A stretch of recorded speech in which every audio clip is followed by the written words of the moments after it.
Բարև ձեզ, սիրելիներս, մենք ձեզ հետ շարունակում ենք քննարկել Շրիմադ Բհագավատամը եւ այս պահին ուսումնասիրում ենք նրա երկրորդ երկի 9-րդ գլուխը։ Գնում է նկարագրությունը, նյութական աշխարհի արարման եւ մենք ձեզ հետ քննարկում ենք այդ արարչագործության գործընթացը իբինը հոգեբանական տեսանկյունից, որովհետև հոգեբանական տեսանկյունը ինքը նպաստում է մեր հոգևոր զարգացմանը։ Իսկ մնացած բոլոր տեսակի հետազոտությունները իրենք պատմական բնույթ են կրում եւ իրականում իմաստի տեսանկյունից այն գանձերը, որոնք պարունակում է Բհագավատամը, լինում են արհամարված, որովհետեւ հիմնականում աշխարհիկ գիտականները իրենց հետաքրքրում են արդյոք եղել է դա պատմական իրադարձություններ, թե ոչ, արդյոք կարելի է աշխարհում որևիցե միտեղ գտնել այդտեղ նկարագրված իրադարձությունների ապացույցները եւ այլն եւ այլն։ Մեզ այդ տեսանկյունից այս ամեն ինչը ընդհանրապես չի հետաքրքրում, որովհետեւ այստեղ շատ ավելի կարևոր գանձ կա, որը ինքը աշխարհում իր նմանը չունի, ես չեմ հոգնի ասելուց, ամեն անգամ եմ ասելու, եւ մենք ուրեմն այս պահին ուսումնասիրում ենք հենց արարչագործության սկիզբը։ Եվ հիմա ուրեմն ուսումնասիրում ենք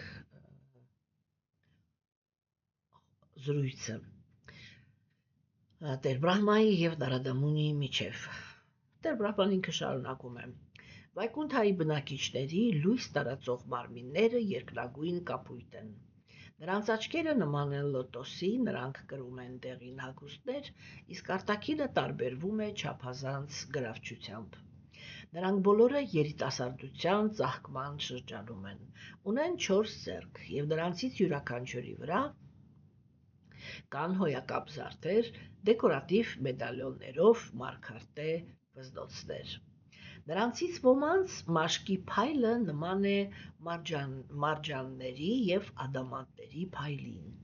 Նրանց գլուխները զարդարված են լոտոսի պսակներով, իսկ ականջներում ականջողներ կան։ Վայկունթ համոլորակների շուրջ թռչում են հոյակապ ինքնաթիռներ, որոնցից վառ լույս է ճառագում։ Դրանք մեծ մահատմանների, տիրոջ նվիրալների ինքնաթիռներն են։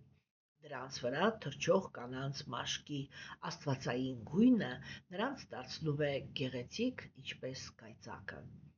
Այս տեսարանը հիշեցնում է ամպերով զարդարված երկինք, որոնց մեջ փայլում են կայծակները։ Տրանսցենդենտալ մարմին ունեցող Բախտի աստվածուհին սիրով ծառայում է տիրոջ լոտոսային ոտքերին եւ ոգեշնչված սև մեղուներով, գարնան հետևորդներով ոչ միայն ծառայում է տիրոջն իր մշտական ուղեկիցների հետ, դրանով անսահման երանություն ապրելով, այլև երգում է նրա գործունեության փառքը։ Տեր Բրահման Վայկունթ համոլորակների վրա տեսավ տիրոջ ազնվորությանը, բոլոր նվիրալների տիրոջը, Բախտի աստվածուհու ամուսնուն, բոլոր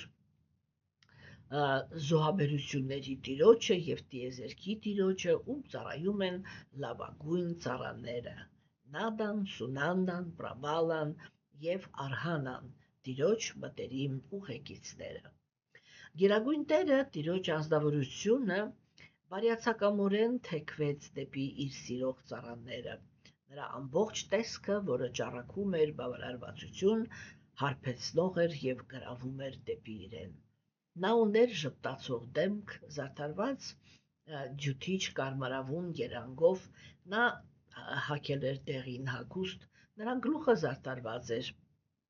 սաղավարտով, իսկ ականջներում ականջողներ կային։ Նա ուներ 4 ձեռք, եւ նրա կրծքավանդակը նշված էր Բախտի աստվածուհու գծերով։ Եվ ուրեմն, ինչպես տեսնում ենք, մենք հիմա գործ ունենք շատ յուրահատուկ իրավիճակի հետ, որտեղ արիացիները իրենք նկարագրում են հոգևոր աշխարհի բնակիչներին։ Ես ընկնելով առաջ մի թեթև արդեն ձեզ հետ զրուցել եմ, որ իրականում, հեսաշուտով 3-րդ երկի մեջ, երբ որ կնկարագրվի արարչագործությունը մանրամասնորեն, մենք կտեսնենք, որ ուրեմն հոգևոր աշխարհը նույնպես կնկարագրվի որպես մի քանի շերտ մոլորակային համակարգերի աշխարհ եւ կախված նրանից, այսինքն որն է այդ կառուցվածքային իմաստը։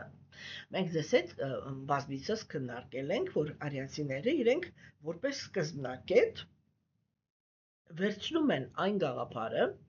որ ցանկացած կենդանի էակ ինքը ունի հմայք եւ հզորություն։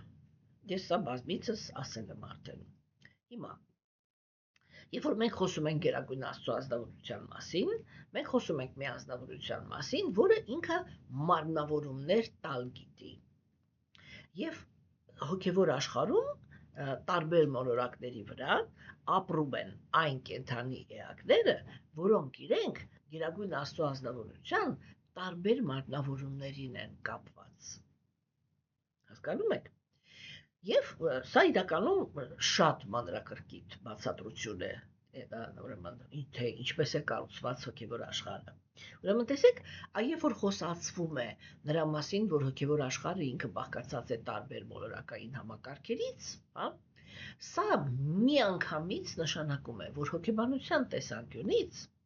արիացիները իրենք համոզմունք ունեին։ Ինչքանով է դա գրագետ համոզմունք մենք ընթացքում մշտական կքննարկենք, հենց իրենք կքննարկեն, մեզ հեշտ չեն տա։ Հա, ուրեմն այդտեղ ինչ է կատարվում, էլի։ Այսինքն մենք տեսնում ենք, որ արիացիները իրանք այդպես են քննարկում, որ ամեն վայրում, հա, պետք է հավաքվեն համախոհները։ Այն ազնվորությունները, որոնք այսինքն մենք ձեզ հետ ինչ ենք քննարկում։ Մենք քննարկում ենք, թե ինչպես էին արիացիները կարողանում կառուցել երջանիկ հասարակություն, չէ՞։ Ահա, հիմա արիացիների հիմնական գաղափարներից մեկը կայանում էր նրանում, որ որպեսզի հասարակությունը կամ կենդանի էակները, այսպես ասենք, լինեն երջանիկ, իրանք պետք է բնակվեն ըստ իրենց նախասիրությունների, հա, ինչու։ Որովհետև տեսեք, օրինակ, ասենք, մենք շատ հաճախ մեր ժամանակներում մենք շատ հաճախ հանդիպում ենք այդ երևույթին, չէ՞, որ կա մի երևույթ, որը հրահրում է թշնամանք։ Օրինակ, կան տարբեր քաղաքական գործիչներ, այսպես ամենապարզագույն օրինակը վերցնեմ։ Կան բազմաթիվ քաղաքական գործիչներ։ Այդ քաղաքական գործիչները, չէ, իրենք իրենց հերթին ունեն իրենց հետևորդները։ Եվ երբ որ տարբեր քաղաքական գործիչների հետևորդները միտեղ են հայտնվում, չէ, իրանք, եթե ես մի քիչ այսպես ծաղկավոր լեզվով ասեմ, չէ, եթե դուք երբևիցե ներկա եք եղել այդպիսի իրադարձությանը, ապա կարող եք տեսնել, որ իրանք իրար հետ, այսպես էլի, օձի նման ֆշշացնում են իրար վրա, չէ, ինչու համար։ Որովհետև ամեն մեկը, եթե նույնիսկ ենթադրենք, որ ամեն ինչը շատ անկեղծ է, այսինքն շահախնդրություն այդտեղ չկա, այլ ամեն մեկը իրոք անշահախնդիր կերպով կապված է իր առաջնորդին, չէ՞։ Ապա մենք այդտեղ ինչ ենք տեսնում։ Մենք տեսնում ենք մրցակցության իրավիճակ, որտեղ ամեն մեկը համարում է, որ այն ազնվորությունը, ում հենց ինքն է կապված, դա ամենաբարձր եւ այսպես երկրպագելի անձնավորությունն է։ Եվ այդպես են մտածում ամեն մի ուրեմն քաղաքական գործի հետևորդները։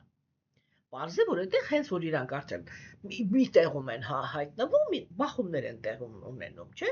Այսինքն կենդանի էակը հատկապես նյութական աշխարհում այդ հակումը ունի։ Եվ հիմա շատ հետաքրքիր է, որ արիացիները իրենք պնդում են, որ այդ հակումը կենդանի էակի մեջից դուրս չի գալիս նույնիսկ հոգևոր աշխարհում։ Հա, եւ հիմա իրանք նկարագրում են, թե այ աշխարհը, որովհետեւ ասեք, որ մենք ես ասել եմ, չէ, որ այն համարձակությունը, որով արիացիները մտել են այդ դաշտ, ես ճիշտ եմ, ես միշտ ասում եմ, ես սկզբում շատ զարմացել էի, թե որ մեկ ոնց եք ասում, առյուծիսիստ են կերել սրանք, ինչ են արել, ես ոնց են համարձակվում, հասկանում եք, որտեղ իրականում ոչ մի քրոնականություն չի համարձակվում այդտեղ մտնի, չէ։ Բոլորը իրանք խոսում են, կամ դա անթույլատրելի թեմա է, կամ դա ընդամենը զորությունն է, որտեղ ամեն ինչը հավասար է, բոլորը ծառա են եւ ուրիշ ոչինչ չէ, կամ չգիտեմ ինչ, իսկ արիացիները իրանք մտնում են բազմազանության թեմայի մեջ, խոսելով այդ բազմազանության մեջ երանության իրականացման մեխանիզմների մասին։ Սա հոգեբանության տեսանկյունից աննախադեպ խորություն ունեցող երևույթ է։ Դրա համար էլ իհարկե աշխարհի ամենալուրջ հոգեբանները իրանք միշտ սնվել են վեդայական գրականությունից, որովհետև ցանկացած հոգեբան ինքը հասկանում է, եթե չի հասկանում, լավ կլինի, որ հասկանա, թե ինչպիսի ընդհանրապես դաշտ կա այստեղ, չէ՞։ Ինչի համար, որովհետև ես մի քանի անգամ ասել եմ, նորից եմ ասելու, որ ժամանակակից հոգեբանությունը ինքը, այո, իհարկե, դա նորմալ է, բան է անում, ուսումնասիրում է տգիտության եւ կրքի գոյավիճակի ազդեցության տակ գտնվող մարդկանց հոգեբանությունը։ Ինչու՞։ Որովհետեւ իրական առաքինի ազնվորություններ մեր ժամանակներում չկան։ Մեր ժամանակներում կան ազնվորություններ, որոնք իրանք պահպանում են բարոյականության օրենքները, բայց երջանիկ չեն։ Հասկանում եք, եւ երբ որ իսկ դա նշանակում է, որ այդտեղ առաքինություն չկա, որովհետեւ առաքինության գոյավիճակը ինքը երջանկություն ապարգևող գոյավիճակ է։ Եթե անձնավորությունը ինքը գտնվում է առաքինության գոյավիճակի ազդեցության տակ, դա անմիջապես նշանակում է, որ ինքը իր մեջ պետք է լինի երջանիկ անձնավորություն։ Եվ վերջ, դա ընդհանրապես այդպես, չորտեղ կան, որը սև սպիտակ է։ Եվ տեսեք, ասենք, դրա համար մենք ինչպես բաժանեցինք, չէ՞։ Մենք բաժանեցինք, որ կան, ուրեմն, տգիտության եւ կրքերի մեջ, չէ՞, կա ազատության, բռնության թեման, այսինքն հարաբերություններ, որոնք հենված են բռնության վրա։ Դրանք միանշանակ, միակողմանի, այսպես կոչված երջանկության մասին են, որովհետև իրականում, երբ որ ազնվորությունը ինքը իր այսինքն ինքը կարողանում է իր ցանկությունները կատարի։ Եվ այդ հանգամանքը, որ ինքը իր ցանկությունները կատարում է, չէ՞, իրան դարձնում է ինչ-որ մի չափով իհարկե երջանիկ։ Բայց եթե ինքը դա անում է բռնության հաշվին, մենք կարող ենք ասել այսպես, այդ երջանկությունը ինքը նսեմացուցիչ է։ Այսինքն հոգեբանության տեսանկյունից ազնվորությունը ինքը գազազում է, դրա համար բոլոր նրանք, ովքեր որ բռնության միջոցով են իրենց վայելքը ապահովում, չէ, նրանք շատ մեծ հակում ունեն այդ բանին, էլ այդ բռնության մեջ հաճույք ստանալու։ Ինչի համար։ Եթե ես շատ պատկերավոր ասեմ, էլի, իրանք մուռ են հանում նրա համար, որ չեն կարողանում իրենց վայելքը ստանալ կամավոր, այսինքն ոչ մեկ իրենց չի սիրում։ Հա, եւ փոխարեն իրենց վերանայեն, իրենք համարում են, որ այ կարելի է սիրել իրանց այնպիսին է, ինչպիսին է, որ իրանք կան, որովհետև դա չի, այդ բանաձևը ինքը չի աշխատում, որտեղ ոչ մեկին դուր չի գալիս լինել բռնաբարված, չէ, իրանք հասկանում են, որ կարողանում են իրաց ցանկությունը ապահովեն, բայց չեն կարողանում, կներեք, չեն կարողանում դա անեն իրենց որակների հաշվին, չէ, հիմա տեսեք, երբ որ ազնվորությունը ինքը դա չի կարողանում, ինքը իրան նսեմացած է զգում։ Ու ինքը ավելի գազազած է գնում հաջորդ քայլում, հաջորդ շրջապտույտում, ավելի գազազած է գնում բռնություններ գործադրելու, չէ՞։ Այ ոնց որ այդ փաստը, որ ինքը իրականում չունի նենց որակներ, որով արժանի կլիներ, որ երջանկություն ստանար կամավոր, հա, այդ դրա համար ինքը ոնց որ բանանի էլի իր դիմացիներին ավելի է նսեմացնում, որ թաքցնի իր նսեմությունը։ Չեմ կարողացա բացատրեմ ինչ եմ ասում։ Հասկացա՞ք, չէ՞ հիմա, երբ որ խոսքը արդեն գնում է բանի գոյավիճակի, ասեք կրքերի գոյավիճակի մասին, չէ՞, այդտեղ մենք ձեզ հետ խոսել ենք, որ դա ազնվորություններ են, որոնց համար այդ էմոցիոնալ նարադաչը այդ որ ազնվորությունը ինքը այդպես զգացմունքային պատասխան է սպասում, ակնկալում, հա, եւ ինքը երբեք չի համաձայնվի վայելի այն օբյեկտը, որը իրեն զգացմունքային պատասխան չի տալիս։ Չէ՞։ Եվ դրա համար նրանք, ովքեր որ գտնվում են կրկին գոյավիճակի ազդեցության տակ, իրանք շատ մեծ ուշադրություն են դարձնում արտաքինին, շատ մեծ ուշադրություն, այսինքն ինչ որ բաներին, որոնք իրենք հնարավորություն են տալիս, որպեսզի ինքը գայթակղի։ Կրկի գոյավիճակի ազդեցության տակ անձնավորությունները իրենց վայելքը ստանում են գայթակղելով։ Հասկանում եք, չէ՞։ Եվ սա իհարկե ավելի բարձր վիճակ է, եւ երբ որ գիրքը համընկնում է, կենթանիակը ինքը զգում է երջանկություն։ Երբ որ գիրքը չի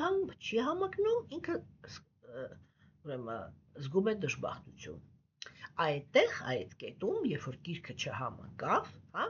ինքը կամ կարող է դեգրադացիա ունենալ, անկում ունենալ դեպի գիտության գոյավիճակ, կամ կարող է ուրեմն զարգացում ունենալ դեպի առաքինության գոյավիճակ։ Հասկացաք։ Հիմա սիրելիներս, չէ՞։ Ուրեմն տեսեք, իսկ արդեն եւ ժամանակակից հոգեբանները իրենք ուսումնասիրում են հենց այս տիրույթը։ Հիմա տեսեք, այն դրանից այդ գոյավիճակների ազդեցությունից հետ միասին կա մի ուրիշ խոսակցություն։ Եթե դուք հիշում եք, մենք ձեզ հետ քննարկեք, շատ վաղուց արդեն չեմ կրկնել, քննարկել էինք այդ թեման, չէ, որ իրականում ուրեմն կա քաղաքակրթության սանդղակը։ Եվ մարդը ինքը համարվում է ոչ քաղաքակիրթ, եթե ինքը հակում չունի արվեստի եւ գիտության հանդեպ եւ զբաղված է եւ հետաքրքրվում է միայն եւ միայն ուրեմն ուտելիք հայթայթելու, պաշտպանությունը կազմակերպելու, հանգստի հնարավորություն ունենալու եւ բազմանալու թեմաների շուրջ։ Եվ երբ որ ինքը կարողանում է այս 4 խնդիրները լուծել, ինքը համարում է իրեն երջանիկ անձնավորություն։ Արիացիները իրենք ասում են, այդպիսի մարդը ինքը կենթանուց չի տարբերվում։ Մարդու քաղաքակրթությունը կամ այն, որ ինքը տարբերվում է կենթանուց, արտահայտվում է միայն եւ միայն այն ժամանակ, երբ որ նրա կյանքի մեջ է մտնում արվեստը եւ գիտությունը։ Երբ որ արվեստը ու գիտությունը մտնում է, եթե դուք հիշում եք, այդտեղ քննարկվում է 3 քաղաքակրթության աստիճան։ Առաջինը դա նա է, որ մարդկությունը ինքը շռայլորեն արտահայտում է, հա, արվեստի հանդեպ հակում եւ գիտություն, զարգացնում է գիտություն, բայց չունի բարոյականության օրենքներ։ Հա, այսինքն ազատության հիմքի վրա են հարաբերությունները ձևավորվում։ Սա ամենաառաջի եւ ամենացածր, սա իրականում նա է, ինչի մեջ որ մենք հիմա ապրում ենք։ Սա ամենաառաջի եւ ամենացածր քաղաքակրթության մակարդակն է, համենայն դեպս ըստ արիացիների։ Մի քիչ ավելի բարձր քաղաքակիրթ են նրանք, ովքեր որ ունեն արվեստ, ունեն գիտություն եւ եթե հիշում եք, ունեն բարոյականության օրենքներ, բայց այդ բարոյականության օրենքները հնարում են մարդիկ։ Այստեղ գալիս է այդ խոսակցությունը, որ երբ որ մարդիկ են հնարում բարոյականության օրենքները, այն տրադիցիաները, որը ձևավորվում է մարդու կողմից բարոյականության դաշտում, իրանք միշտ անպայման իրանց մեջ պարունակում են որևիցե շովինիզմի արտահայտություն։ Տղամարդը շովինիզմ է արտահայտում կնոջ հանդեպ, կինը եթե հնարավորություն ունի տղամարդու հանդեպ, երկուսով շովինիզմ են ուրեմն ցուցաբերում երեխաների հանդեպ եւ այդ երեքով էլ շովինիզմ են ցուցաբերում բնության եւ կենդանիների հանդեպ։ Հասկանում եք։ Եվ բնականաբար այդպիսի օրենքները, որը մարդն է հնարում, իրանք ես դա անվանում եմ սխալ տրադիցիաներ։ Ինչու՞։ Որովհետեւ վրոդի բարոյականության օրենք կա, բայց արդյունքում անձնավորությունն ինքը երջանիկ չի։ Ինչու՞, որտեղ բռնաբարված է այդ օրենքներով։ Այսինքն այդ օրենքները իրենք մի հատ շատ կարևոր հոգեբանական ուղղվածություն ունեն։ Այդ օրենքները իրանք կազմվում են ոչ թե նրա համար, որպեսզի մարդիկ լինեն երջանիկ, այլ դրա համար, որպեսզի ամեն մեկը կատարի իր պարտականությունը։ Եվ նա ով որ շովինիստ է, հա, նա մնացած բոլորին ստիպում է, որ նրանք այսպես մեխանիզմի նման անկախ նրանից երջանիկ են թե երջանիկ չեն, կատարեն իրենց պարտականությունը իրա հանդեպ։ Հասկանում եք, եւ սա սխալ տրադիցիան է։ Սա այն է, ինչը որ մարդուն դարձնում է դժբախտ։ Հիմա ժամանակակից հոգեբանները գործ ունեն այս 3 երևույթների հետ։ Բռնության հիմքի վրա երջանկություն, կրքերի հիմքի վրա երջանկություն, այսինքն ազատության, զգայարանները ազատ բավարարելու հնարավորություն եւ բռնաբարված բարոյական օրենքներ։ Հիմա, եթե հոգեբանը ինքը իր խնդիրն է դնում, որպեսզի վերջնականում ազնվորությունը իրեն երջանիկ զգա, պարզ է, որ ինքը անպայման գալու է այդ բանաձևին, որ այդ սխալ տրադիցիաները պետք է հերքել։ Ինչու, որովհետև երբ որ դու հետևում ես սխալ տրադիցիաներին, դու առավոտից երեկո բռնաբարված անձնավորություն ես, չէ՞։ Եվ հոգեբանները իրենք տանում են հենց այդ ուղղությամբ, որ այդ բեռը պետք է ուսերից գցել եւ գնալ դեպի գիրք, այսինքն գիրքը ազատ բավարարելու իրավունք, եւ այդտեղ, որպես բարոյականության օրենք, ընդունվում է մենակ մի հատ խնդիր, ցանկությունները, որը դու իրավունք ունես արհամարհես ծնողներիդ, իրավունք ունես չլսես սրան, քո ամուսինը պետք է հասկանա, եթե դու գիտես, որ դու իրավունք ունենաս ազատ ժամանակ, երբ որ դու զբաղվում ես քո զարգացմամբ, քո կիդը պետք է ինքը հասկանա, որ չգիտեմ, մեզ ինչ է դիչ, այսինքն բոլորը պետք է հասկանան, որ դու իրավունք ունես իրականացնես քո վայելքը։ Սա է գլխավոր գաղափարը։ Եվ այդ տեսանկյունից իհարկե հոգեբանները ճիշտ են։ Ավելի լավ է մարդուն տալ հնարավորություն ազատության մեջ գոնե, ասենք, եթե նույնիսկ կես ժամ ես լինում երջանիկ, բայց գոնե այդ կես ժամը լինես երջանիկ, քան թե ամբողջ կյանքում բռնաբարված լինես տարբեր տեսակի սխալ ու ծուռ տրադիցիաներով։ Չէ՞։ Հիմա տեսեք սերիներս, ամբողջ ասածս նա է, որ ժամանակակից աշխարհում իրական առաքինի անձնավորություններ կամ իրական առաքինի սիստեմա չկա։ Հասկանում եք, որ ինքը չկա, ոչ մեկ էլ դրա մասին չի կարողանում պատկերացում կազմել։ Այդպիսի բան,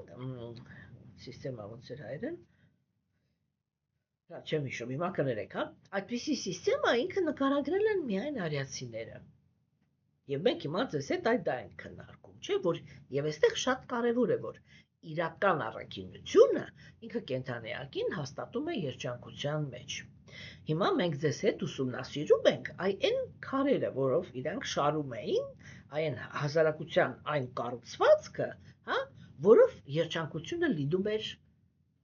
հնարավոր։ Եվ հիմա իրանք քննարկում են, թե ինչպես է ոչ թե մենակ ուղղակի երջանկությունը, այլ երանությունը։ Երջանկությունը, նյութական աշխարհի երջանկությունը, ինքը հենված է միևնույն է կենթանիակի էգոիզմի վրա։ Երանությունը ինքը հենված է կենթանի էակի մաքուր սիրո վրա։ Այսինքն, որն է արիացիների ամենագլխավոր գաղափարը։ Իրանք ասում են, այո, իհարկե, նույնիսկ լինելով էգոիստ, այսինքն եւ ինչ է շակում էգոիստ, երբ որ ես կարևորում եմ, թե ես ինչ եմ զգում, ես ինչ ունեմ, չգիտեմ, ինչն է ինձ հաճույք պատճառում, ինչն է ինձ երջանիկ դարձնում, դա ինձ է հետաքրքրում։ Եվ մենք ձեզ հետ այդտեղ քննարկեցինք այդ հարցը, որ այստեղ ինքը շատ կարևոր է, որ արիացիները իրենք առաջ են քաշում կոնցենտրացված էգոիզմի եւ տարածված էգոիզմի գաղափարը, չէ՞։ Ուրեմն, եւ այն ինչ որ մենք կոչում ենք բարիություն, դա ընդամենը տարածված էգոիզմն է ըստ արիացիների։ Եվ այդ տարածված էգոիզմն է, որ ինքը կարողանում է մարդիկ կարողանում են ստեղծել նյութական աշխարհում ինչքան որ դա հնարավոր է երջանիկ հասարակություն։ Հիմա, բայց այդտեղ միևնույն է, հարաբերությունների մեջ երկուսն էլ էգոցենտրիկ են։ Բայց առաքինություն է համարվում, որովհետև կենթանիակը ինքը իր ներքին կառուցվածքը բերում է այն դաշտ, որ ինքը կարող է ի վիճակի է կոմպրոմիսների գնալ։ Տեսեք, Սխալ տրադիցիաների մեջ էլ է, ազնվորությունը ինքը գնում կոմպրոմիսների, բայց սխալ տրադիցիաների մեջ այդ կոմպրոմիսները իրանք բան են էլի, բռնի ուժի վրա են, այսինքն ազնվորությունը ինքը իրեն ստիպում է, որ ինքը ինչ-որ հարցերում ուրիշի համար ինչ-որ բաներ անի, չգիտեմ էլի, հասկանում եք, չէ, ինչ եմ հույսով եմ էլի հասկանում եք, որտև ես որ հայերենին պետքան լավ չեմ տիրապետում էլի, ինձ թվում է, որ ես չեմ կարողանում բացատրեմ։ Ուրեմն հիմա տեսեք, չէ, իսկ երբ որ խոսքը գնում է իրական առաքինի անձնավորության մասին, չէ, արդեն հոգևոր, այ հոգու մասին է խոսքը գնում, հոգին ինքը էգոիզմից ազատ է։ Հա, այսինքն իրանք ինչ են ասում, իրենք ասում են, հնարավոր է երջանկություն, եթե կենդանիակները էգոիստ են, բայց զիջել գիտեն, ընդ որում, իրանք առաքինի են, երբ որ զիջելուց չեն տառապում, օրինակ տեսեք կրկի գոյավիճակի մեջ էլ է մարդը մեկ այդ նրանց ում հանդեպ, որ ինքը կապվածություն ունի, ինքը իրանց ինչ-որ բաներ զիջում է, չէ, բայց երբ որ ինքը զիջում է, ինքը միևնույն է, տառապում է, և սա նշանակում է, որ իրա մեջ իրականում առաքինություն չկա, եթե մարդը իրա մեջ առաքինի է, հա, երբ որ ինքը զիջում է և տեսնում է, որ երբ որ ինքը զիջեց դիմացինը երջանկության մեջ հաստատվեց, այսինքն առաքինության մեջ երջանկությունը, այսպես ասեմ, որ վերջնական լինի էլի, առաքինության մեջ երջանկությունը իրա մեջ պարունակում է մի հատ շատ կարևոր կոմպոնենտ, երբ որ կենդանիակը կարողանում է երջանկության զգացում ունենալ, երբ որ երջանիկ է ուրիշը։ Հասկանում եք, և սա առաքինության գոյավիճակն է, որովհետև մնացած բոլոր դեպքերում կենդանիակը միշտ բարձրացնում է իրա էգոյի հարցը, եթե նույնիսկ չի կարողանում դա բարձրացնի դրսում, ապա այդ հարցը քննարկում է իր ներսում, և եթե նույնիսկ ստիպված է լինում ըստ բարոյականության օրենքների գործողություններ անել, որովհետև իրա եսը բավարարված չի մնում, ինքը երջանկություն չի զգում։ Հիմա սա նյութական երջանկության մասին է խոսքը։ Հիմա արիացիները գնացին ավելի առաջ, հոգևոր աշխարհը, չէ՞։ Այդ հոգևոր աշխարհը իրանք ասում են, իրական երանությունը, այն երանությունը, որը ինքը ապահովում է բոլորի երջանկությունը, չէ՞, դա կայանում է նրանում, որ շփման ժամանակ կենդանիակը ոչ թե մտածում է, որ ինքը պիտի հոգ տանի նրա մասին, թե ինքը ոնց պիտի երջանիկ լինի։ Հոգևոր աշխարհի հոգեբանությունը հենված է նրա վրա, որ այնտեղ ամեն կենդանի էակ, սկսած Աստծուց մինչև ամենավերջի կենդանի էակը, բոլոր, այդ որ ասում են մաքուր սերը ո՞րն է։ Մաքուր սերը դա է, որ հարաբերությունների մեջ ես ոչ թե մտածում եմ, թե ես ինչ եմ վայելելու այդ հարաբերությունների մեջ, ինչպես դա տեղի ունենում նյութական աշխարհում, այլ ես մտածում եմ, թե ինչ վայելք եմ պատճառելու նրան, ում հետ շփվում եմ։ Եվ հիմա այստեղ ամենակարևորը, բայց այդպես են մտածում բոլորը։ Այսինքն, երբ որ ես ինչ-որ մեկի հետ սկսում եմ շփվել հոգևոր աշխարհում, չէ՞, իմ դիմացինը ինքը այդպիսի բոլորն են այդպիսին, հենց մի հատ մի գրամ այդպիսինը չի, իրանք միանգամից հոգևոր աշխարհից անջատում են, ուղարկում են նյութական աշխարհ։ Այնտեղ բոլորն այդպիսին են, որ երբ որ ես ինչ-որ մեկի հետ շփվում եմ, ես արդեն այդ ոնց որ դաժե չի քննարկվում, էլի։ Այդ ինքն իրան իմ դիմացինը անհանգստացած է, թե ինչ պիտի անի, որ ես երանության մեջ լինեմ։ Ես էլ իմ հերթին կենտրոնացած եմ, թե ինչ պիտի անեմ, որ ինքը երանության մեջ լինի։ Նյութական աշխարհում ամեն մեկը մտածում է, թե երբ որ ես մեկին բարևեցի, ես ինչով կարող եմ իրան վայելեմ։ Եվ երբ որ այդ վայելքը չի ստացվում, կենդանիակը տառապում է։ Այն դիմացինն էլ ասում է, իսկ ես ոչ էլ պատրաստվում էի քեզի ինչ-որ վայելք պատճառեմ, ես էլ իմ հերթին մտածում էի, թե ես ոնց եմ քեզ վայելելու։ Այդ բոլոր վեճերը, հատկապես սիրային հարաբերությունների մեջ, այդտեղ են, չէ, առաջանում։ Հասկանում եք։ Եվ հիմա ուրեմն գնում է առաջի նկարագրությունները։ Մենք արդեն խոսել ենք դրա մասին, որ այրացիները հոգևոր աշխարհը նույնպես գրադացիաներով են ներկայացնում։ Հիմա այստեղ Տեր Բրահման ինքը խոսում է հոգևոր աշխարհի առաջի շերտի մասին։ Եվ մենք տեսանք, որ ինքը նկարագրեց, որ այդ շերտում, որ ինքը կոչվում է Վայկունթխա, որն է այդ շերտը։ Դա այն շերտն է, որտեղ ապրում է Գերագույն Աստծո անձնավորության հզորության մարմնավորումը։ Դրա համար ամենակարևոր խոսքը, որը այստեղ ասվում էր, դա Տերը։ Այնց որ գալիս է Տերի գաղափարը, մենք պիտի հասկանանք, որ սա Գերագույն Աստծո անձնավորության հզորության ասպեկտն է։ Սա դեռ վերջնական Գերագույն Աստծո անձնավորությունը չի։ Վերջնական, տեսեք, իրանց տրամաբանությունը ոնց է, էլի, վերջնական Գերագույն Աստծո անձնավորությունը դա այն անձնավորությունն է, որը կատարելապես ցուցաբերում է աստվածային հզորություն եւ կատարելապես ունի աստվածային հմայք։ Այսինքն իրանից ավելի հմայիչ ոչ մեկ չկա։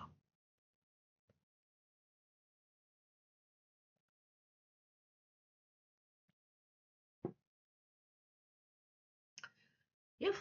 տեսանք, որ նկարագրությունը ինքը մեզ համար անսովոր եւ տարօրինակ էր։ Եվ այստեղ մենք պետք է խոսանք այդ հաջորդ թեմայի մասին, որ ինքը շատ կարևոր թեմա է։ Այսինքն ինչի մասին է խոսքը։ Խոսքը կարծրատիպերի մասին է։ Մարդը իր գոռոզության վրա հենված, չգիտես ինչի, անպայման մտածում է, որ ամեն աստվածային բան ինքը անպայման այդ նյութական աշխարհի արժեքներով էլի։ Ամեն աստվածային բան պիտի անպայման լինի բան, այսպես իրանից լույս արձակող տեղին։ Անպայման պետք է լինի սպիտակամաշկ, այս խնդիրը չէ, հիմա պիտի քննարկենք, հա, անպայման պետք է լինի մեր նման, հա, եւ այս ժամանակ մենք կարող ենք ինչ-որ մի բան քննարկենք։ Այն մնացած ամեն ինչը սատանայից է, այն ինչ որ համապատասխան չի մեր մարդկային պատկերացումներին, դա պարտադիր սատանայից է։ Ընդհանրապես այս թեման, թե ինչն է սատանայիցը, ինչ է աստվածայինը, որոշվում է ոչ թե արտաքինով, որոշվում է բնությամբ։ Ամեն աստվածային բան բնությամբ մաքուր է։ Հա? Ամեն սատանայական բան բնությամբ արատավոր է։ Եվ մենք կարող ենք օրինակի համար ասենք, եթե ինչ-որ իջնենք հիմա նյութական աշխարհ, հա, մենք կարող ենք տեսնել, որ աստվածամերժության դարաշրջանում, օրինակ, շատ մեղավոր մարդիկ, որոնք իրենք շատ արատավոր են եղել, հնարավորություն ունեն մոտենալ կրոնին, մտնել կրոնի մեջ եւ սկսեն իրենց վերափոխել։ Եվ իրանք, որովհետեւ իրանք արատավոր են եղել, իրանք շատ տգեղ մարմիններում են ծնվում, որտեղ մարմնի կառուցվածքը ինքը այդ իծն է, ինչ որ տրված է, դա ցույց է տալիս, թե անձնավորությունը ինքը ինչ բաներ ունի, էլի, ինչ ունի կուտակած իր հետևում, չէ՞։ Եվ տեսեք, ասենք, չէ, եւ եթե մարդը ինքը նույնիսկ, չգիտեմ, շատ տգեղ է, ինչը նշանակում է, որ ինքը իր անցյալ կյանքերում ինչ որ լավ բաներ արած չի, էլի, հիմա թե ինչ չխորանանք այդտեղ, բայց ինքը կարող է գալ եւ դառնալ մաքուր նվիրյալ Աստծո, թեկուզ ունենա շատ տգեղ արտաքին։ Այսինքն մարդիկ իրանք ինչ որ կարծրատիպեր ունեն, հասկանում եք, չէ, որտեղ ասենք այդ խնդիրները իրանք խանգարում են, որպեսզի մարդը ինքը կարողանա այսպես բաց ազատ բանականությամբ հանգիստ գնահատի եւ կարողանա հասկանա, թե այստեղ ինչ է կատարվում ընդհանրապես, ինչի ինչոց է։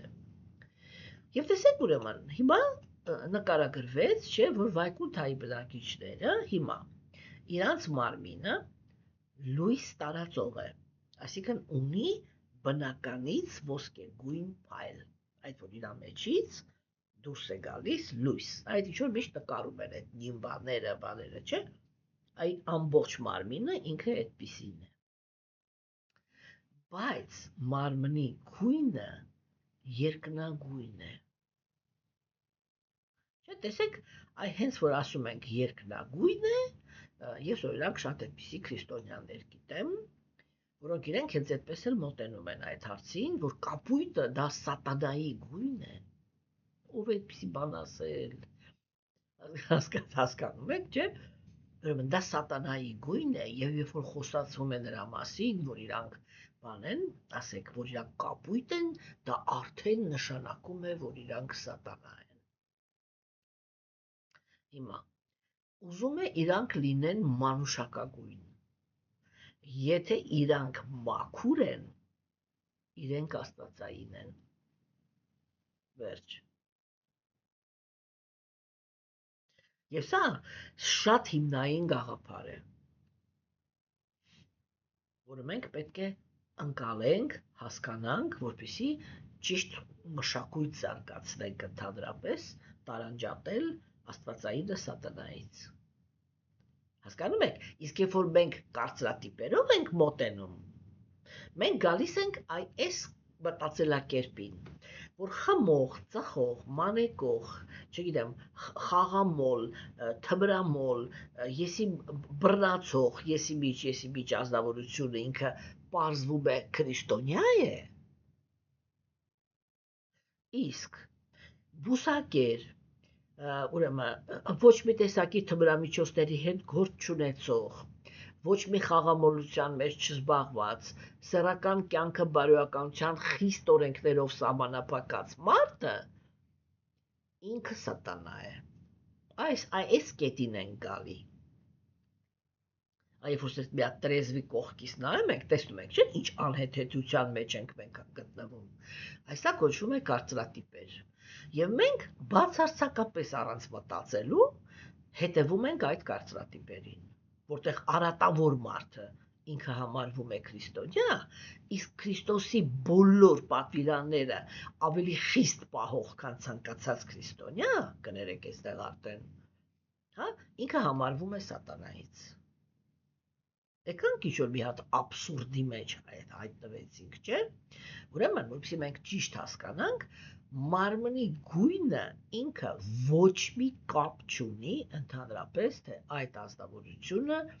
ինքը ինչ է, ինչպես է, ոչ ինչից է։ Ճիշտը որ ասեմ, ես այստեղ շատ ավելի խորը անալիզ կանեի, թե ով եւ երբ է վերագրել սատանային կապույտ մարմնի գույն։ Եվ ինչու համար ամենակարևորը, բայց չեմ անի, որովհետև ես տեղից էլ ասենք այնպիսի բաների մասին եմ խոսում, որ ամեն մի բառիս վրա 100 հատ թշնամի եմ ձեռք բերում, հա, կարծում եմ, որ թշնամանքը իմ դեռ բավարար է, ինչքան որ կա։ Հիմա, սիրելիներս, թեկուզ արդարության համար պիտի ասեմ, որ ֆիզիկապես ինձ ընդհանրապես ոչ մեկ չի մոտենում, բայց այդտեղ իր տրամաբանությունը կա, իր արմատները կան, թե այդ խոսակցությունը ընդհանրապես որտեղից է հայտնվել։ Հիմա մենք տեսնում ենք, որ արարածիները իրենք շատ հանգիստ ասում են նրա մասին, որ ավատար կինոն հիշեք, հա, այստեղից է վերցված էլի, որ ասենք այդ աստվածային էակները իրանք ունեն կապույտ գույնի մարմին։ Հիմա ընդ որում մենք տեսանք այսպես, որ հասկացվեց այդպես, որ կապույտ գույնի մարմին ունեն տղամարդիկ եւ ոսկեգույն մարմնի գույն ունեն կանայք, հա, հեսա մենք կնայենք, կտեսնենք, էլի։ Ուրեմն նրանց աչք եւ հիմա նկարագրվում է, թե ինչպեսի գեղեցկություն ունեն, հա, բաները, այդ ազնվորությունները, որոնք իրենք ապրում են հենց իմի նվայկունթայում, այսինքն այնտեղ, որտեղ որ այդ հզորության ասպեկտն է, չէ՞։ Ասում է նրանց աչքերը նման են լոտոսի։ Նրանք կրում են դեղին հագուստներ, իրականում ոսկեգույն դեղին չէ՞ էլի։ Իսկ արտաքինը տարբերվում է չափազանց գրավչությամբ։ Նրանք բոլորը երիտասարդության ծաղկման շրջանում են, այսինքն իրանք բոլորը ունեն երիտասարդ մարմիններ, այդ մարմինները իրանք չեն փոփոխվում, միշտ, հավերժ նույն երիտասարդ մարմինն է, հա։ Իրանք ունեն ուրեմն միշտ հավերժ երիտասարդ մարմիններ, ունեն 4 ձեռքեր եւ նրանցից յուրաքանչյուրի վրա կան հոյակապ զարդեր։ Տեսեք օրինակ, չէ, կան կրոնական շարժումներ, որոնք իրանք երբ որ փորձ են կատարում նկարագրել դրախտային վայրերը կամ այսպես կոչված Աստծո կացարանը, չէ, իրանք անպայման նկարագրում են այսպես հասարակ ինչ-որ մի հատ բալախոնի նման զգեստով ազնվորություններ, ընդհանրապես ոչ մի տրամադրություն չունեմ հերքելու, որ նուրբ աշխարհում այդպիսի ազնվորություններ կան, հա, եւ իհարկե այն ազնվորությունները, որոնք ասենք ճգնավորներ են եւ հետո իրենք ասում են, որ իրենք ինչ որ հեշտակների են հանդիպել, պարտադիր դա իրականում այդ եթե իրանք ճգնավոր են, դա իրականում այդպես է։ Իրանք անպայման ինչ որ կենթանեակների հետ նուրբ դաշտում կապ են հաստատում, չէ՞։ Եվ եթե այդ էակները իրանք այսպես էլ եթերային գեղեցկություն ունեն, իրանք միանգամից հասկանում են, որ սա աստվածային կենթանեակներ են, հրեշտակներ են։ Եթե իրանք ինչ-որ այլանդակ բաներ են, ապա միանգամից հասկանում են, որ սա տակից եկող ինչ-որ սատանայական, այստեղ արդեն սատանայական կենթանեակներ են, այսինքն մաքրություն չունեցող։ Հիմա մենք տեսնում ենք արիացիների նկարագրությունը։ Իրանք հոգևոր աշխարհի ուրեմն ապրողներին նկարագրում են որպես այո, մեզ համար անսովոր տեսք ունեցող, բայց ահավոր գեղեցիկ։ Հասկանում եք։ Օրինակ տեսեք, ասենք, չէ, նույնիսկ մեր մոտ, մեր աշխարհում, չէ, մենք կարողանում ենք տեսնենք, որ շատ հաճախ կա այդ ռասիզմը, չէ, այսինքն որ մարդը ինքը ունի իր մաշկի գույնի գոռոզությունը։ Եվ համարվում է, որ սպիտակ մաշկը դա ամենագեղեցիկն է։ Ես ճիշտ է որ ասեմ, սկզբունքորեն դրա հետ համաձայն չեմ, հա, որովհետև եւ սպիտակամաշկների մեջ անթիվ անհամար շատ տգեղ մարդիկ կան, ինչպես եւ մնացած բոլոր մաշկի գույն ունեցողները, եւ օրինակ ասենք այսպես լրիվ սևամորթերին նույնիսկ եթե չվերցնենք, չէ, ապա մուլատների մեջ այնպիսի գեղեցիկ մարդիկ կան, որ ասենք սպիտակամորթը չի կարող այդպիսի գեղեցիկ լինի։ Հասկանում եք, այսինքն գեղեցիկը ինքը կա եւ բոլոր մարմնի գույների մեջ եւ տգեղը կա բոլոր մարմնի գույների մեջ։ Եվ երբ որ մենք դնենք ամենագեղեցիկին սև մարմնով, կարմիր մարմնով, դեղին մարմնով կամ սպիտակ, չէ՞, մենք դժվարանում եմ, որ մենք կարողանանք հաստատել, թե իրանցից որ մեկն է ավելի գեղեցիկ։ Գեղեցիկը ինքը ամեն տեղ է մնում գեղեցիկ, անկախ ամեն ինչից, չէ՞։ Եվ հիմա տեսեք, այ Վայկունթայի ազնվորություններն են, մենք կարող ենք այսպես ասել, կարող ենք ասենք արիացիները հնարել են, հիմա, եթե հնարել են, ուրեմն հատուկ են հնարել, որ կապույտ գույն ունի մաշկը, կարող են գրեին մանշակագույն, ոչ մի կապ չուներ, հասկանում եք, ինչ-որ մի հատ գույն կգրեին, այնպիսի, ինչպիսի գույն, որ բոլորակի վրա չկա։ Ինչու համար, որ ոչ մեկ գոռոզության մեջ չմտնի, որ այ ամեն աստվածայինը ինքը անպայման սպիտակամաշկ է։ Հասկանում եք, ոնց որ մենք այսպես համառորեն մտել ենք Հիսուսի այն կերպարի մեջ, որ Հիսուսը ինքը բաց գույնի մազերով, այսպես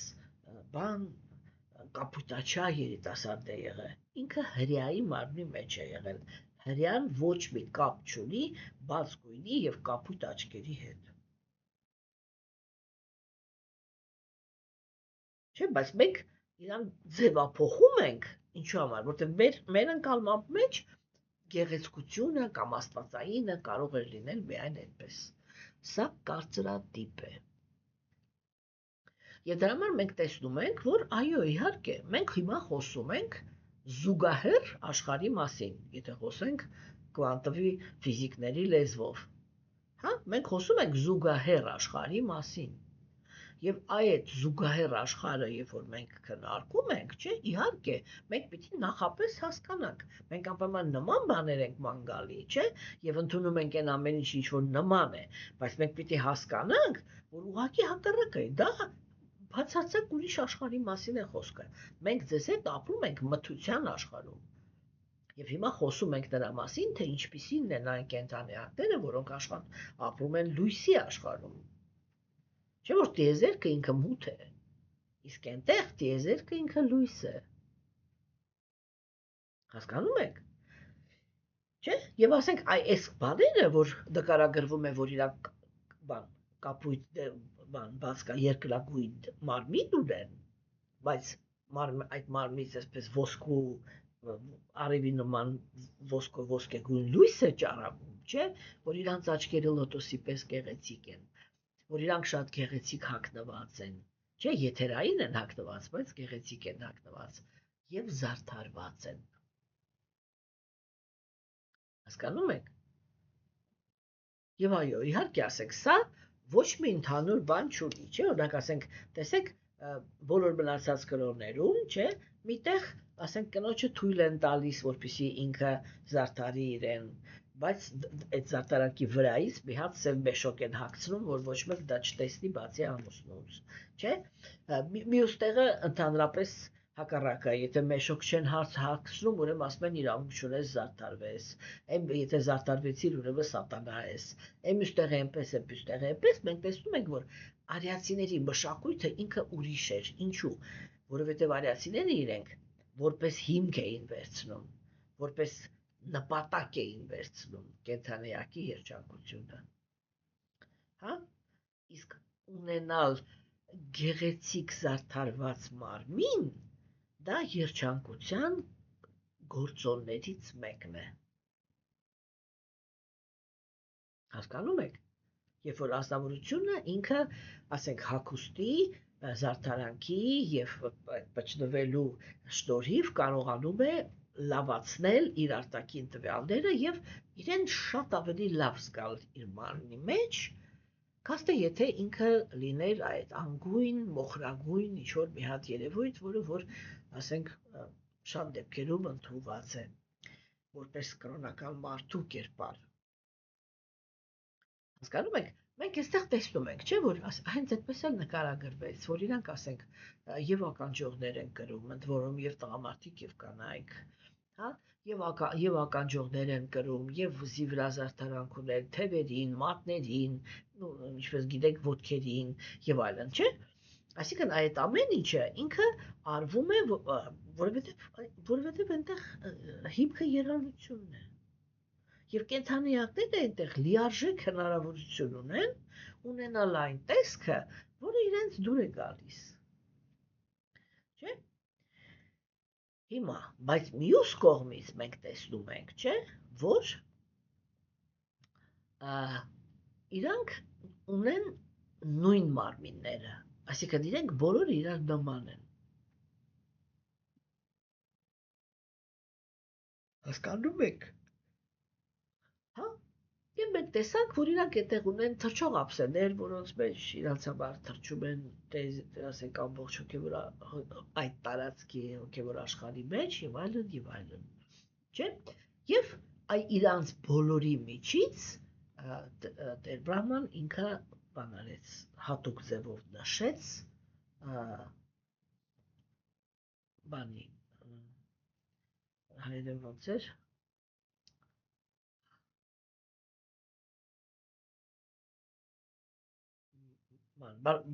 բախտի աստվածուհում կներեք, հա, չէ՞, հատուկ կերպով նշվեց բախտի աստվածուհին եւ ուրեմն մենք սա պետք է հիմա առանձին քննարկենք, թե այստեղ ընդհանրապես ում մասին է խոսքը եւ ինչու է Գերագույն Աստծո անձնավորության կինը անվանվում հենց բախտի աստվածուհի։ Ուրեմն հիմա ամենակարևորը դա նա է, որ արիացիների տեսության մեջ, այբ որ ես ասում եմ, որ եթե տեսությունը ինքը աստվածային է, ինքը իր մեջ չի պարունակում շովինիզմ։ չի պարունակում, հասկանում եք, չի պարունակում ոչ ազգային շովինիզմ, ոչ տեսակի, ոչ սեռական շովինիզմ, ոչ մի տեսակի շովինիզմ իր մեջ չի պարունակում։ Եվ հիմա տեսեք, չէ, մենք տեսնում ենք, որ իրանց տեսությունը, տեսեք, այսպես մի անգամից բերեց մեզ այդ գաղափարին։ Իրականում հետանոց աշխարհն էլ դեռ գտնվում այդ գաղափարի շուրջ, չէ՞։ Հետո, երբ որ սկսվեց աստվածաբեժության դարաշրջանը եւ մտան քրիստոնեությունը եւ մուսուլմանությունը, չէ՞, այս երկու կրոնները իրանք կնոջը դուրս շպրտեցին կրոնից։ Հասկանում եք։ Իսկ արիացիների քաղաքակրթության մեջ կանացի եւ տղամարդկային սկզբունքը իրենք հավասարազոր նշանակություն ունեին։ Հա, որտեղ բաները արիացիները իրենք հասկանում էին այդ ինյան, դա իրականում հանճարեղ սիմվոլ է, էլի։ Ասենք այդ ինյանը, չէ, ինքը բան է, էլի։ Այդ հավասարակշռության իրականում սիմվոլն է։ Հասկանում եք։ Եվ արիացիները իրենք այդ բանով էին գնում, եւ դա իրանց քաղաքակրթության փշրանքներն էր, որ մնացել էր որպես հետանոց աշխարհ։ Եվ արդեն կամաց ձեռքեր բերել ազգային ինչ-որ ելևէջներ եւ այլն, աղավաղվել էր, դարձել էր այն, ինչ որ մենք կոչում ենք բան, հետանոց աշխարհ։ Եվ տեսեք, ասենք, հենց որ մենք արդեն արիացիների հետ գործ ունենք, չէ, արարիչը ինքը ունի կին։ Հասկանում եք, всё, ինքը ունի կին։ Եվ հաջորդ գաղափարը ինքը այդ կնոջը հավատարիմ է։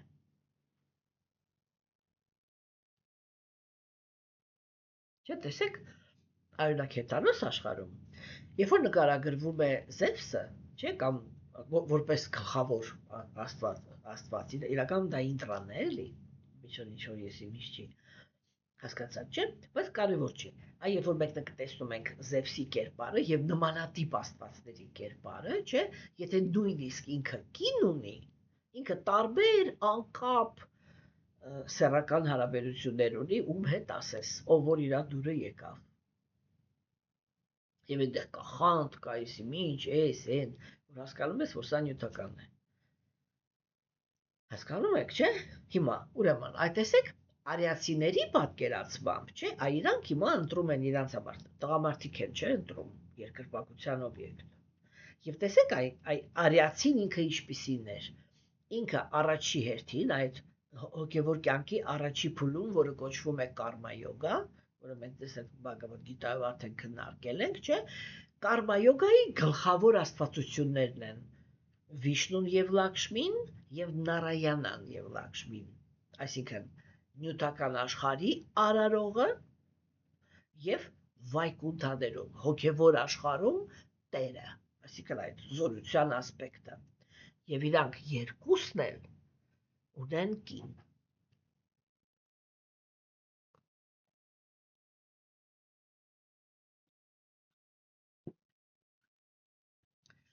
Երկուսի կանայք էլ բախտի աստվածուհիներ են, այսինքն լավ բախտ տվող։ Հիմա իմաստի տեսանկյունից ինչ իմաստ ունի այս խոսակցությունը, ինչ է նշանակում Աստծո կինը ինքը բախտի աստվածուհի է։ Աստված ինքը տեղից ամբողջ բախտի աղբյուրը ինքն է։ Եվ ամբողջ լավագույն բախտը հենց իրենն է։ Ինչ բախտի աստվածուհի ընդհանրապես, ինչի մասին է այստեղ խոսքը։ Հարցից հարց է, չէ՞։ Հասկանում եք, սա ինչի, այստեղ ինչի մասին է խոսակցությունը գնում։ Եվ մենք տեսնում ենք, որ բախտի աստվածուհին ինքը միշտ նկարագրվում է, սա այս երկու գաղափարը մեզ համար անսովոր են, հասկանում եք։ Մեկը դա նա է, որ Աստված ունի կին, չէ, եւ օրինակ շատ մարդիկ կան, Հիսուսի հետ կապված է, չէ, դա շատ ինչ-որ այսպես ծավալված խոսակցություն Մարիա Մագդալենայի տեսանկյունից, որ ասենք իրականում Հիսուսը ինքը ամուսնացած է եղել Մարիա Մագդալենայի հետ, Չէ, ոսեք մարդիկ դա այնպես են փորձում ներկայացնել, որ եթե դա այդպես է եղել, ուրեմն վсё, Հիսուսը այլևս բան չի, Աստծո որդի չի, եթե ինքը հանկարծ ամուսնացած է եղել, ոնց թե։ Այդ ով է այդպիսի գաղափարներ առաջ քաշում։ Այն տղամարդիկ, որոնք իրանց մեջ ունեն շովինիզմ։ Եվ որոնց գլխում այդ պատկերացումը կա, որ եթե տղամարդը ինքը կին ունի, հիմա ամենակարևորը, որ ինքը հավատարիմ է, ուրեմն ինքը ռուսները ոնց են ասում, պատկաբլուչնիկ, այսինքն ինքը ղզիկ է, չէ, ու ոչ մի կերպ տղամարդիկ չեն համակերպվում այդ մտքի հետ, որ կարելի է ունենալ աստվածություն, որը հավատարիմ է, երբ որ հեթանոս աստվածություն, որը ինքը համ կին ունի, համ հարյուրած սիրուհի, Այդի տղամարդկանց համար շատ հաճելի, շատ ընդունելի կերպար է հոգեբանության տեսանկյունից։ Հասկանում եք, որտեղ այդ դա, նո այսպես էլի, եթե այդ կրուտոյ տղամարդու կերպար է, էլի, որ ինքը համես ունի, համեն, այսինքն իրանք ինչ որ իրանք են պատկերացնում, որ այդ տղամարդ է, երբ որ այդպիսինն է, չէ՞։ Ուրեմն այդ դա է, սա աստվածամերժության դարաշրջանի գաղափարներն են, հասկանում եք։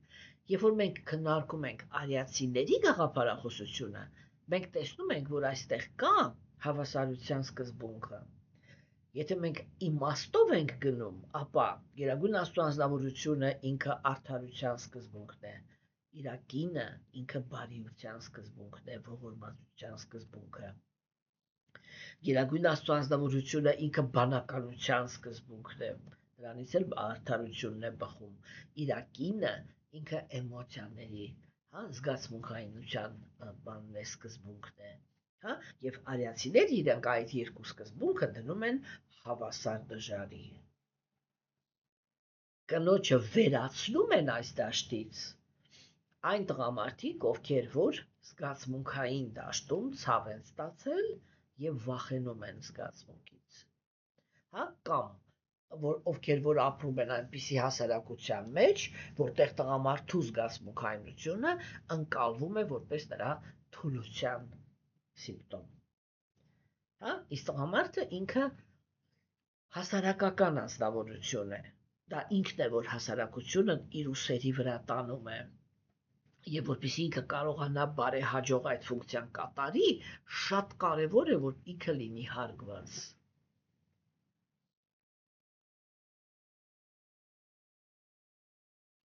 Հասկանում եք, այսինքն այս ամեն ինչը ինքը շատ խորքային խոսակցություններ են։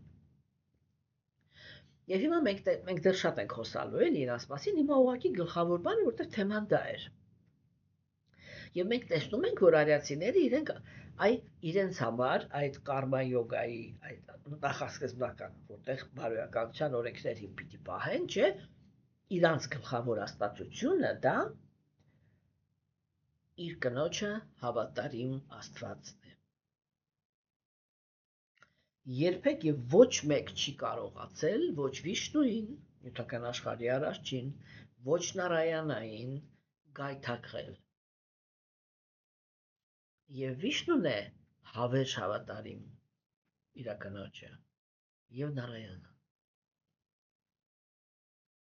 Տեսեք,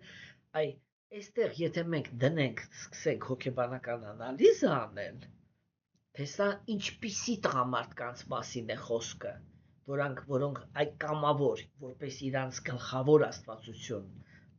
ընդունում էին այդ անձնավորությունը։ Չէ՞, այստեղ է, որ մենք հասկանում ենք, էլ այդ որ ես մշտական ասում եմ,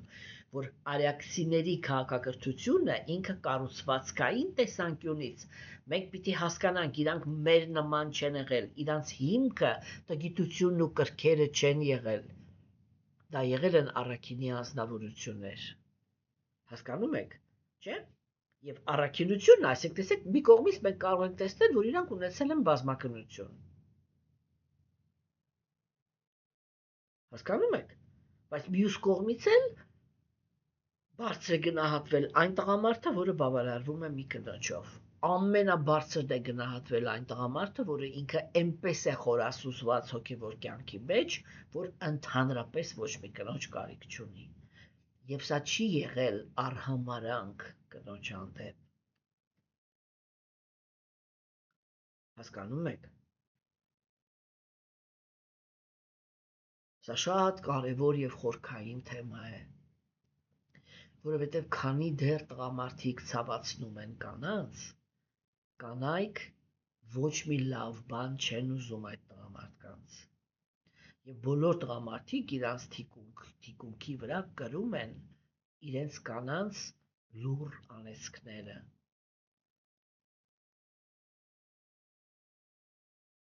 Հասկանում եք, էներգետիկ տեսանկյունից հենց սա է, որ դարաշրջանը դարձնում է աստվածամերժների դարաշրջան, որտեղ գարմոնիայից դուրս են գալիս այդ անձնավորությունները։ Ուրեմն ոչ կանացի շովինիզմը իրավունք ունի գոյություն ունենալու, օրինակ ես սրանց մի 2 տարի առաջ երևի թե արդեն գործուն էի ծանոթացել էի մի աստավորության հետ, որը առաջի անգամ էի այսպես կենթանի տեսնում, էլի այդպիսի մարդու շատ կարդացել էի դրա մասին, բայց առաջի անգամ էի կենթանի տեսնում մի մարդու, որը այսպես հարմարացած ասում է, դուք ի՞նչ մտածում եք, որ Աստված տղամարդ է, ասում է, տղամարդված ինքը կին է։ Արիացիների գաղափարախոսությունը իր ամենաբան հիմքում խոսում է նրա մասին, որ իրանք երկուսը հավերժ կան եւ հավերժ հավասար են։ Աստված եւ իր կինը։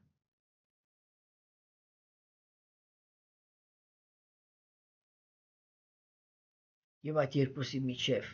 տարբերություն դնել, ասել, որ նախասկզբնականը կինն էր, կամ ասել, որ նախասկզբնականը տղամարդն էր, դա տարբեր տեսակի շովինիզմի արտահայտություններ են, որ ինքը բացարձակապես նյութական արմատներ ունի։ Հասկանում եք, իսկ հոգևոր գաղափարները դրանք միշտ հավասարակշռության գաղափարներն են, միշտ ոսկե միջինի գաղափարներն են։ Հասկանում եք։ Եվ ուրեմն մենք այստեղ տեսանք, որ նկարագրվեց, որ Վայկունթայի տերը կամ Նարայանան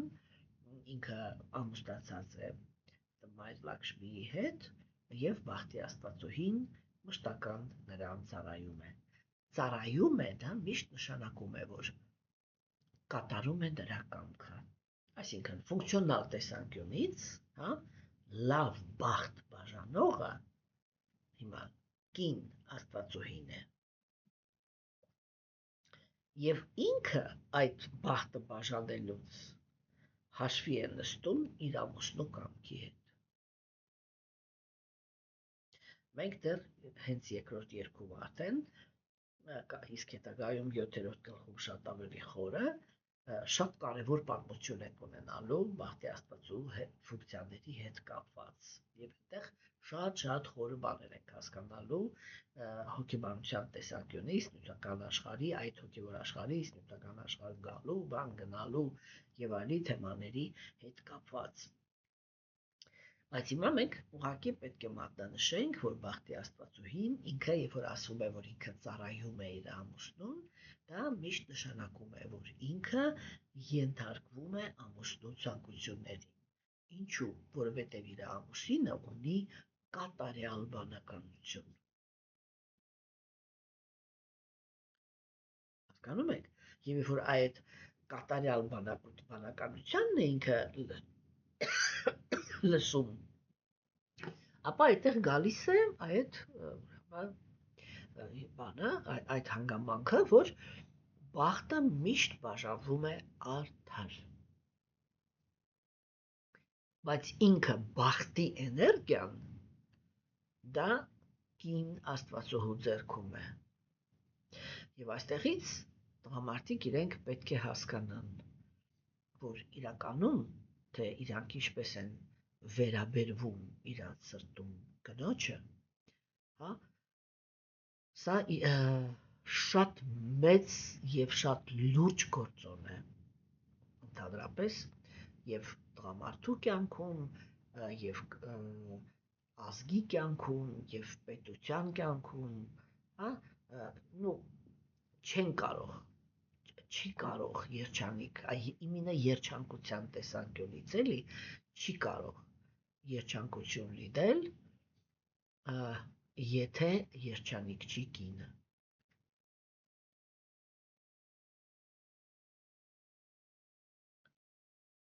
Ասենք մարդկանց միշտ թվում է, որ ամենահեշտը դա կնոջը բռնաբարված վիճակում պահելն է, այսինքն բռնություն է գործելը, բոլոր դաշտերում, այստեղ միայն սեռական խնդիրը չի,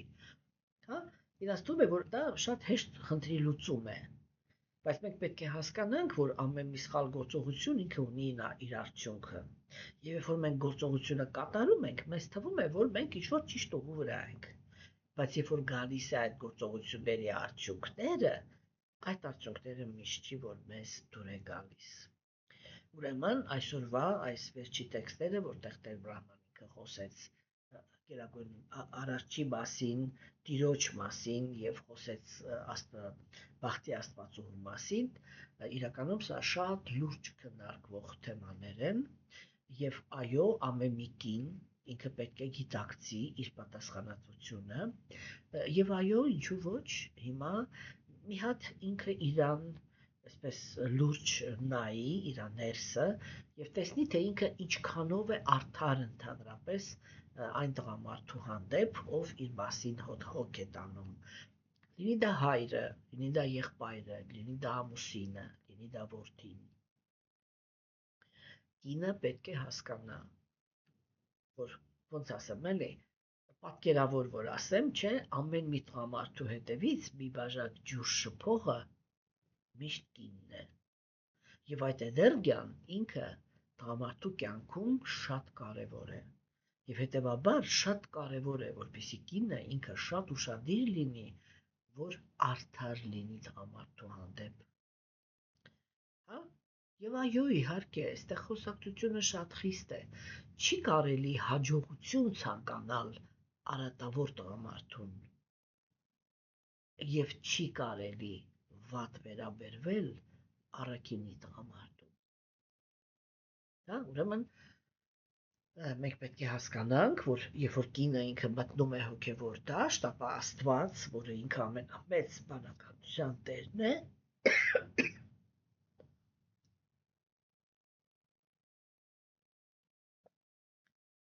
կնոջը առաջին հերթին, երբ որ կինն է զարգանում, իր առաջ է դնում առաջին հերթին այս խնդիրը։ Բերել արդարության դաշտ, թե ես որ տղամարդուն եմ հաջողություն ցանկանում։ Հասկանում եք։ Եվ այստեղ իհարկե կան տարբեր մակարդակի կանայք։ Գիտության գոյավիճակի ազդեցության մեջ գտնվող կանայք իրենք օրհնում են միայն այն տղամարդկանց, ովքեր ուտելիքով, պաշտպանությամբ, տնով տեղով ապահովում են իրան եւ իր երեխաներին։ Կրքի գոյավիճակի մեջ գտնվող կանայք իրենք իրենց օրհնություններն են տալիս այն տղամարդկանց, ովքեր իրենց վայելքներ են պատճառում։ Առաքինության մեջ գտնվող կանայք իրենք իրենց օրհնություններն են տալի բարոյական տղամարդկանց։ Հասկանում եք։ Եվ այո, եթե տղամարդը ինքը բաներ, օրինակ շատ հաճախ չէ, կանացի շովինիզմը ինքը արտահայտվում է նրա համար, նրա մեջ, որ երբ որ կինը ինքը ամուսնանում է, որովհետև հատկապես մեր դարաշրջանում է դա շատ ընդունված, շատ տարածված, ոչ թե ընդունված։ Երբ որ կինը ինքը միանում է տղամարդու հետ, որովհետև ինքը չի ուզում ենթարկվի տղամարդու կամքին, ինքը շահագրգռված է լինում, որպեսզի տղամարդը լինի թույլ։ Եվ տղամարդը ինչքան էլ ուզում է իրան պատի պատ տա, ինքը չի կարողանում ինչ-որ զգալի արդյունքի հասնել։ Հասկանում եք, սրանք շատ նուրբ բաներ են։ Եվ նույնը վերաբերվում է տղամարդկանց։ Չէ՞։ Եվ ուրեմն տղամարդիկ էլ իրենց հերթին իրանք պաշտպանողներն են։ Եվ այո, իրանք պետք է իրանց երբ որ մարդը ինքը մտնում է հոգևոր կյանք, ինքը առաջի թեմաները, որը պիտի մտածի, դա այդ թեմաներն են, արդեն կոնկրետ իր քայլերի մեջ։ Իսկում եմ ես պաշտպանություն տալի։ Գիտության մեջ գտնվող տղամարդիկ պաշտպանություն են տալիս ուրեմն հայավարի ասած գլխներին վրա դրած ման են տալիս անբարոյական կանանց, եւ արհամարում են բարոյական տան կանանց։ Կրքերի մեջ գտնվող տղամարդիկ իրենք աջակցում են, չգիտեմ, ոսկիների մեջ են պահում նրանց, ովքեր որ իրենց զգայական վայելք են պատճառում, հա, եւ կարող են ցավ պատճառել այն կանանց, որոնք իրենց հանդեպ հավատարիմ են եւ ծառայում են։ Առաքինի տղամարդիկ իրանք միշտ պաշտպանություն են տալիս միայն այն կանանց, որոնք իրենք բարոյական են, մաքուր, իրենց ընտանիքի հավատարիմ եւ այլն, հա, եւ սա շատ կարեւոր է, եւ ուրեմն հերո են պահում իրանցից անբարոյական անձնավորություններին։ Հասկանում եք, ուրեմն տգիտության մեջ անբարոյականներին դնում են գլխներին, բարոյականներին ոտքերի տակ գցում, ամբողջ օրը ծեծում, ջարդում, կոպտում, հայհոյում, հա, կրքերի մեջ հավասարության նշան են դնում անբարոյականների եւ բարոյականների միջև, իսկ առաքինության մեջ ուրեմն գերադասում են բարոյականներին եւ հեռու են մնում անբարոյականներից։ Եվ սա այն թեման է, որը ամեն մի մարդ, որը ինքը կանգնում է հոգևոր ճանապարհի վրա, անկախ նրանից, որտեղ մենք բոլորս էլ ասենք ծնվել ենք աստվածաբեժության դարաշրջանում եւ դա նշանակում է, որ մեր մեջ ինչ-որ սխալ այդ դիսբալանսներ ունենք, այդ գաղափարները պիտի բերվեն, մարդը ինքը պիտի նկատի, թե ինքը որի մեջ է եւ բերի առաքինության դաշտ։ Համենայն դեպս իր արժեքային համակարգը։ Եվ այսօր այսքանը, սիրելիներս, ստեսություն ձեզ։